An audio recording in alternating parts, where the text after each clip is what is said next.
नमस्कार, मैं आयुषी गौड़ स्वागत करती हूँ आपका हमारे विशेष कार्यक्रम जीवन मंत्र ज्योतिष, वास्तु एवं मनोविज्ञान का संगम में। यदि आप अपने जीवन में तनावग्रस्त हैं, आपकी समस्याओं का समाधान नहीं हो पा रहा है और हर तरफ से निराशा एवं दुर्भाग्य आपका पीछा कर रहा है, तो दर्शकों अब समय आ गया है परिवर्तन का। मिलिए हमारे विश्व प्रसिद्ध ज्योतिषाचार्य, वास्तु गुरु एवं मनोवैज्ञानिक मार्गदर्शक डॉक्टर कृष्णकांत लवानिया जी से, जिनकी ज्योतिष और वास्तु में विश्व में 23वीं रैंक है, जिन्होंने 20 से अधिक राज्यों के राजभवनों की वास्तु भी की है और उत्तर प्रदेश के राज ज्योतिषी भी हैं। ये जंतु विज्ञान, ज्योतिष शास्त्र एवं मनोविज्ञान विषय में PhD की उपाधि प्राप्त है। इनका अनुभव ज्योतिष एवं वास्तु के क्षेत्र में 23 वर्षों का है। उनके पास है आपके जीवन से जुड़ी हर समस्या का समाधान। उनके ज्योतिषीय एवं मनोवैज्ञानिक परामर्श से अपने जीवन के हर पहलू का संतुलन प्राप्त करें। डॉक्टर लवानिया न केवल ज्योतिष और वास्तु में अपनी विशिष्टता के लिए जाने जाते हैं, बल्कि ये मनोविज्ञान के क्षेत्र में भी एक अग्रणी हस्ती के रूप में स्थापित है। उनकी मनोवैज्ञानिक अंतर्दृष्टि और परामर्श ने असंख्य लोगों के जीवन में सकारात्मक बदलाव किए हैं। यह सम्मानित व्यक्ति RCI से मान्यता प्राप्त मनोवैज्ञानिक भी हैं, जो उनके 23 वर्षों से अधिक व्यापक अनुभव और कौशल का प्रमाण है। डॉक्टर लवानिया की विद्वता और अनुभव ने उन्हें अपने क्षेत्र में एक ऐसी प्रामाणिक शक्ति बना दिया है, जिसकी गूंज न केवल भारत में बल्कि अंतर्राष्ट्रीय स्तर पर भी सुनाई देती है। गुरुजी, आपका बहुत बहुत स्वागत है हमारे खास प्रोग्राम में। दर्शकों, आप सभी का स्वागत है और आप सभी को जय श्री श्याम। तो दर्शकों, आज के कार्यक्रम का हमारा विषय बहुत गंभीर है और विषय है महिलाओं का सम्मान। गुरुजी, अगर मैं 9 देवियों से इस कार्यक्रम की शुरुआत करूं कि 9 देवियों के अनुरूप महिलाओं का सम्मान किस प्रकार किया जाना चाहिए? देखिए आयुषी जी, हमारी माताएं बहनें जो हैं आज क्या है कि एक बराबरी के अधिकार के लिए लड़ रही हैं जी। तो मैं सर्वप्रथम आपको ये बताना चाहता हूँ कि इस चैनल के माध्यम से, क्योंकि इसको बड़े धैर्य से सुनने की आवश्यकता है जी। हो सकती है आप हमें पहली लाइन पे नाराज हो सकती हैं, परंतु मैं आपको उसका एक दर्शन बताना चाहता हूँ। जैसे अभी कहा कि महिलाओं को बराबरी का अधिकार होना चाहिए, परंतु मेरे अनुसार महिलाएं जो हैं बराबर नहीं। महिलाएं जैसे बराबर क्यों नहीं है इसका मैं आपको बताऊं। जैसे मेरे साथ जो महिलाएं जुड़ी हुई हैं, सबसे पहले मेरी माँ है, वो माँ मुझसे ओहदे में ऊंची है। उसके बाद मेरी बहन है, बहन भी मेरी ओहदे में ऊंची है।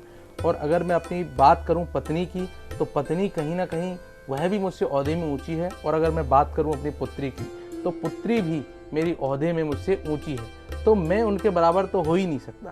तो हमारे यहाँ क्या है, क्योंकि कई कुशासन हमारे इस सनातन को खराब करने में लगे रहे, कई सारे कुशासक जो हैं वो हमारे इस सनातन की संस्कृति को खराब किया उन्होंने, जिसकी वजह से क्या है, महिलाओं का जो सम्मान था बहुत नीचे आ गया और महिलाओं को केवल भोग की वस्तु के रूप में देखा जाने लगा। जबकि हमारे यहाँ जो ये महिलाएं हैं वो कहीं ना कहीं जननी के रूप में मानी गई है और ये शक्ति के रूप में मानी गई है। तो हम लोग कहते हैं कि महिलाओं को देवतुल्य अधिकार है। सनातन धर्म में महिलाओं को देवतुल्य सम्मान दिया गया है और 9 देवियों के रूप में अगर उनकी शक्ति और महत्व को अगर प्रदर्शित करें, तो ये देवियाँ नारी शक्ति की विभिन्न रूपों को प्रतिनिधित्व करती हैं और हमारे धार्मिक ग्रंथों में इन्हें बहुत अत्यधिक सम्मान दिया गया है। जैसे मैं आपको बताऊं, जैसे पहली जो देवी है वो शैलपुत्री है, दृढ़ता और साहस की देवी है। शैलपुत्री देवी हिमालय की पुत्री है और उनका नाम उनके पिता शैल पर्वत से लिया गया है। वह दृढ़ता, साहस और अपराजेय शक्ति का प्रतीक है। पौराणिक कथाओं में कहा गया है कि वह नारी शक्ति के स्थिर और अडिग स्वरूप का प्रतीक है। इसको अगर मैं थोड़े सरल रूप में आपको समझाऊं, तो जो शैलपुत्री है वह छोटी पुत्री है जो आपके पिता के नाम से जानी जा रही है और पिता के आंगन में वह खेल रही है और शक्ति का एक रूप है। दूसरा, अगर हम बात करें ब्रह्मचारिणी की, वह देवी जो तपस्या और समर्पण की देवी है। ब्रह्मचारिणी देवी तपस्या और ज्ञान की देवी है। वह सच्चे ज्ञान और समर्पण की शक्ति का प्रतिनिधित्व करती है। उनकी तपस्या और धैर्य की कहानियां हमें धर्म के मार्ग पर अड़ग रहने की प्रेरणा देती हैं। अगर तीसरी देवी की बात करें तो चंद्रघंटा शौर्य और साहस की देवी है। चंद्रघंटा देवी युद्ध की देवी है जो साहस और शौर्य का प्रतीक है। वह हमें निडर और साहसी बनने की प्रेरणा देती है। पौराणिक कथाओं में वह असुरों का नाश करने वाली देवी के रूप में पूजित है। मैं देखिए, आप एक नारी शक्ति के रूप में है। अगर मैं आपको बताऊं, आपको जानकर बड़ी खुशी होगी कि कि आप जो है चंद्र घंटा के रूप में, चंद्र घंटा क्या है कि चंद्र घंटा वह देवी है जो पढ़ लिख गई, उसने शिक्षा ग्रहण की और शिक्षा ग्रहण करने के बाद वो 10 दिशाओं में काम कर सकती है, 10 दिशाओं की एनर्जी को वो अपने में समाहित कर सकती है। हम चौथी देवी की अगर बात करें तो कुष्मांडा जो है वो चौथी देवी हैं, इनको सृजन की देवी बोला गया है। कुष्मांडा देवी सृष्टि की रचना करने वाली देवी मानी जाती हैं। वह जीवन की शुरुआत और सृजन की शक्ति का प्रतीक है। धार्मिक ग्रंथों में कहा गया है कि उन्होंने ब्रह्मांड की उत्पत्ति की थी, जिससे वह सृजन की आद्य शक्ति के रूप में पूजित हैं। अगर सरल शब्दों में देखिए मैं इसको बताऊं, अगर कुष्मांडा देवी को आप देखेंगे तो एक ऐसी माता दिखेंगी जो घड़ा लेके बैठी हुई है। घड़ा का मतलब ही जो है कि ये गर्भ युक्त माता है जो किसी बच्चे को जन्म देने वाली है। तो इसीलिए उसको सृजन की देवी पूजा गया है। जैसे 7वें महीने में बस कुष्मांडा देवी की ही पूजा जो कराई जाती है। अगर हमारी माताएं बहनें जो गर्भवती होती हैं उनको क्या है कि जो उनकी गोद भराई की जो रस्म होती है उसमें कुष्मांडा देवी को ही पूजा जाता है, क्योंकि वो कहीं ना कहीं सृजन की देवी है। अगर हम 5वीं देवी की बात करें, स्कंद माता, स्कंद माता मातृत्व की देवी है। स्कंद देवी भगवान कार्तिकेय की माता है और मातृत्व की शक्ति का प्रतीक है। वह अपनी संतान की रक्षा और पालन पोषण की देवी मानी जाती है। यह दर्शाती है कि महिलाओं के मातृत्व के माध्यम से समाज की आधारशिला रखी गई है। अगर आपको स्कंद माता के रूप में बताऊं, अगर आप उसका चित्रण देखेंगे स्कंद माता का, तो एक ऐसी माता जो अपने बच्चे को साथ लेके बैठी है और उस बच्चे कैसा बच्चा है उसका जिसका 10 सिर है। वो 10 सिर क्यों हैं? क्योंकि एक ऐसी माता है जो अपने बच्चों को 10 दिशाओं में दिखा सकती है, 10 दिशाओं का ज्ञान दे रही है। अगर 6वीं जो देवी है वो कात्यायनी देवी है। कात्यायनी देवी जो है वो वीरता और न्याय की देवी है। कात्यायनी देवी साहस और न्याय की देवी हैं। वे असुरों का नाश करने वाली हैं और धर्म की रक्षा करने वाली देवी मानी जाती हैं। पौराणिक कथाओं में उन्हें महिषासुर का वध करने के लिए पूजित किया गया, जिससे वह वीरता का आदर्श है।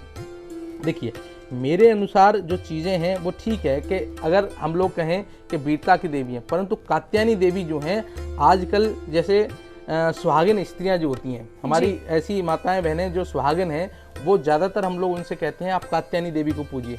कात्यायनी देवी वह देवी है जो जिसके अपने पति के साथ है। स्कंद माता बनने के बाद वह कात्यायनी देवी बनी, मतलब उसका क्या है कि उसके साथ बच्चा है, उसके पति जो हैं और वो कहीं ना कहीं अपने परिवार के साथ खुशहाल जीवन जी रही हैं। इसीलिए खुशहाली जो मतलब कहते हैं शादीशुदा जीवन में खुशहाली के लिए जो है वो कहीं ना कहीं कात्यायनी की पूजा की जाती है। अगर हम बात करें कालरात्रि, तो यह कालरात्रि विनाश की देवी है। कालरात्रि देवी विनाश और समय की नियंत्रक है। यह अज्ञानता और बुराई का नाश करने वाली देवी मानी जाती है। उनके रूप से यह स्पष्ट होता है कि महिलाएं केवल सृजनात्मक ही नहीं बल्कि नाशक भी हो सकती हैं, जो अंधकार और बुराई का अंत करती हैं। जैसे अगर मैं आपको सरल शब्दों में अगर इसको समझाऊं तो जो कालरात्रि है, कालरात्रि का मतलब ये है कि ऐसी स्त्री, क्योंकि एक स्त्री जो है सबसे पहले शैलपुत्री थी, शैलपुत्री होने के बाद वह ब्रह्मचारिणी बनी, ब्रह्मचारिणी के बाद वह चंद्रघंटा बनी, चंद्रघंटा के बाद स्कंद कुष्मांडा देवी बनी, जो फिर उसके बाद स्कंद माता बनी और उसके बाद कात्यायनी और उसके बाद कालरात्रि। कालरात्रि का मतलब ये है कि उसने बच्चे को जन्म दे दिया, सृजन कर दिया। सृजन करने के बाद अब वो कहीं ना कहीं जो समाज में बुराइयां हैं, समाज की जो बुराइयां हैं उनको दूर कर सकती है, उसमें क्षमता है। तो जो सृजन करती कात्यायनी देवी भी हैं और महागौरी जो आपकी जो ये वाली जो माता हैं मतलब कालरात्रि, तो जो कालरात्रि और कात्यायनी देवी को यह माना गया है कि ये समाज के उन दुष्ट कुरीतियों का विनाश कर सकती हैं। तो ये इसका प्रतीक है।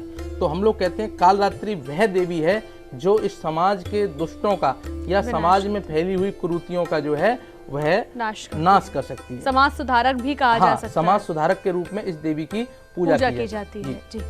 तो अगर हम 8वीं देवी की बात करें तो 8वीं देवी जो है वो महागौरी जो है देवी मानी गई है। शांति और पवित्रता की देवी है। महागौरी देवी शांति, पवित्रता और धैर्य की देवी है। वह शांति और शुद्धता का प्रतीक है। उसके रूप में यह संदेश मिलता है कि महिलाओं को समाज में शांति और स्थिरता लाने का कार्य दिया जाना चाहिए। परंतु मैं आपको ये बताना चाहता हूँ कि जो महागौरी रूप है वो कौन सा रूप है। ऐसी माता जैसे आपकी माताजी हैं जी, ठीक है, आपकी माताजी जो है अभी जैसे आपकी शादी नहीं हुई, आपकी जब शादी हो जाएगी, आपके बच्चे होंगे, आपके भाइयों के बच्चे होंगे, तो आपके परिवार में सारे लोग खुशहाल हैं, आपके माताजी पिताजी सभी खुशहाल हैं, तो वो एक अपने परिवार में ही अपने जीवन पर उन्होंने पूरा निकाल दिया, तो उनको हम लोग महागौरी बोलते हैं कि मतलब हर तरह से शांति और संपूर्णता जो है परिवार में है। तो इसलिए लास्ट अंत में जो है महागौरी रूप को हम लोग पूजते हैं। इसलिए अष्टमी जो करते हैं तो महागौरी रूप को बहुत से लोग पूजते हैं। परंतु अगर नौवीं देवी की बात करें तो सिद्धिदात्री मतलब सिद्धियों की देवी, सिद्धिदात्री देवी सभी सिद्धियों को प्रदान करने वाली होती है। वह ज्ञान, शक्ति और समृद्धि की देवी मानी जाती है। पौराणिक कथाओं के अनुसार वह ब्रह्मांड के प्रत्येक प्राणी को शक्ति और सिद्धियां प्रदान करती है। देखिए, इसको ऐसे उदाहरण से समझिए कि एक माता जो बहुत बुजुर्ग हो चुकी है, बुजुर्ग होने के बाद उसके पास क्या है, ज्ञान है। हमारी माताएं बहनें जब एक बुजुर्ग अवस्था में आती हैं तो उनको कहीं ना कहीं पूरे उसका ज्ञान हो जाता है, पूरे समाज का उनको ज्ञान होता है, और पूरे मतलब वो ज्ञान जो है उनके अंदर ऐसा होता है, अगर उससे कोई सीखता है तो वो उस ज्ञान को बताती हैं। जैसे आपने देखा होगा कि कहीं शादी हो रही है तो महिलाएं बताती है कि हमारे यहाँ ऐसे चलता हुआ आ रहा है, तो एक बड़ी बुजुर्ग के रूप में जो बड़ी बुजुर्ग के रूप में मतलब हर किसी को सिद्धि दे रही है, ज्ञान दे रही है, दिशा दे रही है, तो वो सिद्धिदात्री के रूप में है। तो मैं आपसे यही पूछना चाहूँगा, देखिए आयुषी जी, हमारे यहाँ कैसी कुरीति है कि हम जो नव देवी जो करते हैं तो उसमें छोटी कन्याओं को जमाते हैं, है ना। छोटी कन्याएं मतलब ये लोगों ने सोच क्या है कि जो बच्ची जो रजोवला नहीं हुई है उसी को जमाने की मतलब एक प्रथा चली आ रही है कि उसको मानते हैं कि वह स्वच्छ है। ऐसा नहीं है, जननी जो है वो देवी रूप में है, वो हर समय स्वच्छ है। इसीलिए मैं अपने दर्शकों को ये निवेदन करना चाहूँगा, नवरात्रि जब आए तो देखिए, हो सकता है कि ये आपकी लीक से हटकर है, प्रथाओं से हटकर है, परंतु मैं आपसे ये कहूँगा कि महिला के हर रूप का सम्मान कीजिए, महिला के हर रूप को जिमाइए। छोटी बच्चियाँ केवल शैलपुत्री हैं। क्या आपने ब्रह्मचारिणी को जिमाया या ब्रह्मचारिणी की पूजा की?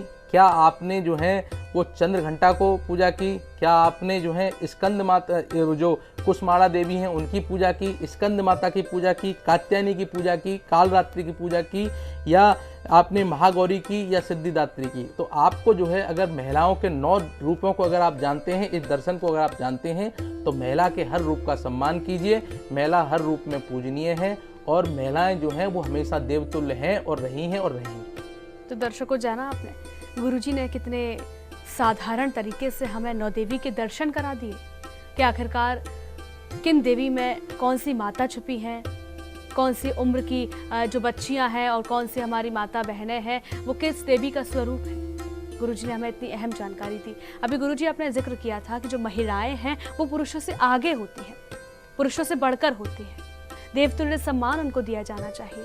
इस बारे में आप और क्या बताएंगे? देखिए, अगर महिलाएं, जैसे महिला जो होती है, जैसे आपने हम लोग जैसे कोई लोग चुटकुला सुनाते हैं कि मतलब महिलाओं को सारे अधिकार हैं, ऐसा नहीं। महिला जो है भावनात्मक है, ठीक है, पुरुष इतना भावनात्मक नहीं है। महिला एक बच्चे का सृजन करती है और बच्चे को जन्म देती है। अगर हम देखें तो देखिए, देवियों में भी अगर हम बात करें, धन की देवी कौन है? लक्ष्मी माता है ना। शक्ति की देवी कौन है? दुर्गा माता। और विद्या की देवी कौन है? सरस्वती। ये सारी चीजें जो है पुरुषों के या किसी देव को क्यों नहीं है? इसका मतलब ही ये है कि कोई देने वाली जो चीज है ना वो महिला ही दे सकती है। ठीक है, त्याग करने की जो मूर्ति है ना वो केवल महिला है। इसीलिए महिला त्याग कर सकती है। इसीलिए महिला जो त्याग कर सकता है, जो दान दे सकता है, उसी का ही महत्व है। जो लेना जानते हैं वो लोग ज्यादा कारगर नहीं है, परंतु जो देना जानते हैं वो कारगर है। हमारे पास में एक जीवन का भी सिद्धांत बता दूं आयुषी जी, हमारे पास वो चम्मच है जिससे हम दूसरे को खिला सकते हैं। वह चम्मच इतनी बड़ी है कि अगर आप अपनी तरफ उसको करोगे तो सारा कुछ फैल जाएगा। इसीलिए यह सिद्धांत सिम्बायोसिस की थ्योरी जो है यह कहती है कि आपके पास वह चम्मच, बड़ी चम्मच है जो आप दूसरे को परोस सकते हैं। इसीलिए हमेशा दूसरे को परोसने में आप ध्यान दीजिए। महिलाओं की प्रवृत्ति भी ऐसी रही है, महिला इसलिए सम्मानी रही है, उसकी त्याग की जो प्रवृत्ति रही है वो त्याग मूर्ति रही है, इसलिए सम्मानीय है। क्योंकि आज हमारी माताओं बहनों को कहीं ना कहीं हमने उनको तिरस्कृत कर दिया है, उनकी जो त्याग की जो क्षमता थी उसको नज़रअंदाज कर दिया है, जिसकी वजह से महिलाओं का अपमान हो रहा है। मेरी माताएं बहनें, इस सनातन की माताएं बहनें, मेरे देश की माताएं बहनें आज भी उतनी ही त्यागी प्रवृत्ति की हैं, और हम सब जो पुरुष हैं उनको वही सम्मान देना चाहते हैं जो देवतुल्य उनका सम्मान है। इसीलिए माताओं बहनों, अगर हम पुरुषों से अगर कोई गलती हुई है तो आप हमारे समाज में कहीं ना कहीं एक अच्छा एक मैसेज हमें दें और हम आपको किस तरह से देवतुल्य बना सकते हैं। आप इस प्रोग्राम को अगर देखें तो हमें सलाह भी दें कि आने वाले समय में हम महिलाओं का उत्थान और उनको देवतुल्य अधिकार कैसे प्राप्त कराएं।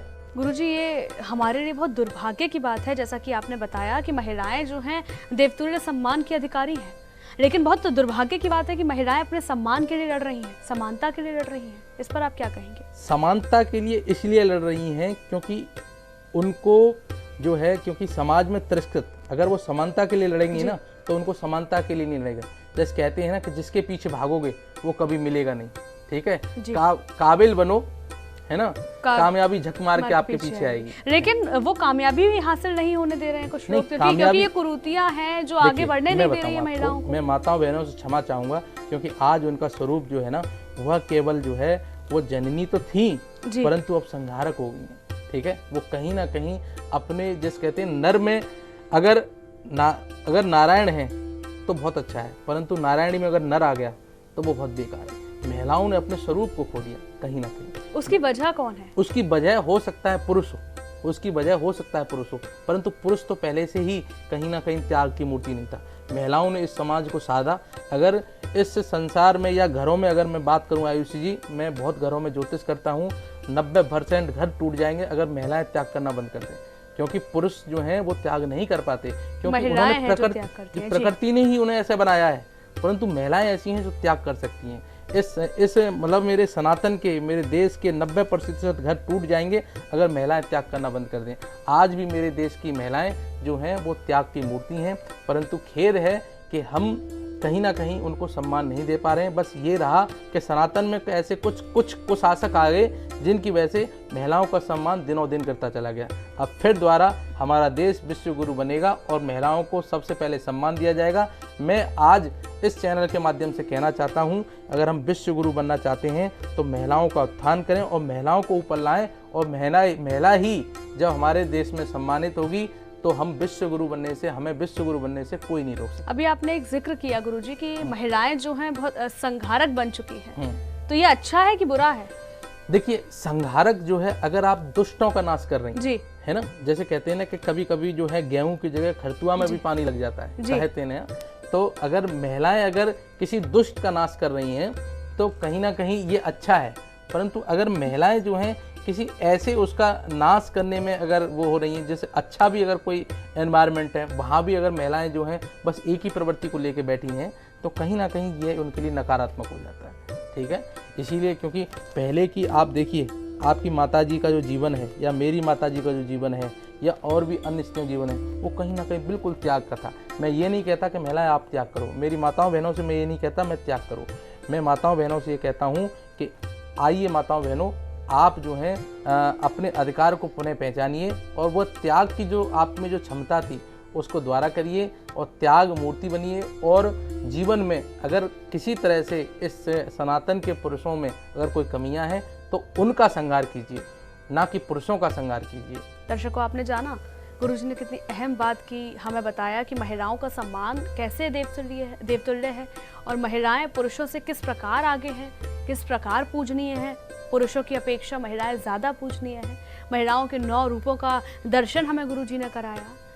और ये तो खैर पौराणिक कथाओं में भी है कि पहले भगवान से पहले माताओं का नाम आता है, देवियों का नाम आता है। गुरुजी, मैंने कहा ना कि जैसे कि जो जननी है ना, कहते हैं कि पहले अंडा आया कि बच्चा आया, परंतु पहले माता आई। माता जो है वो, माता का रूप जो है वो एनवायरनमेंट है। इस एनवायरनमेंट को भी जननी कहा गया है, पृथ्वी को जननी कहा गया है। ये पृथ्वी जो है अंतिम तत्व जो है, जैसे आकाश से शुरू होके आकाश बना, उसमें वायु आई, उसमें अग्नि आई, अग्नि से जल आया और जल से पृथ्वी आई। जब पृथ्वी आ गई ना, जब पंच तत्व पूर्ण हुए और जब पंच तत्व आ गए तो उसमें जो है चैतन्यता आई और चैतन्यता आई तो बात पित्त कफ से शरीर बना।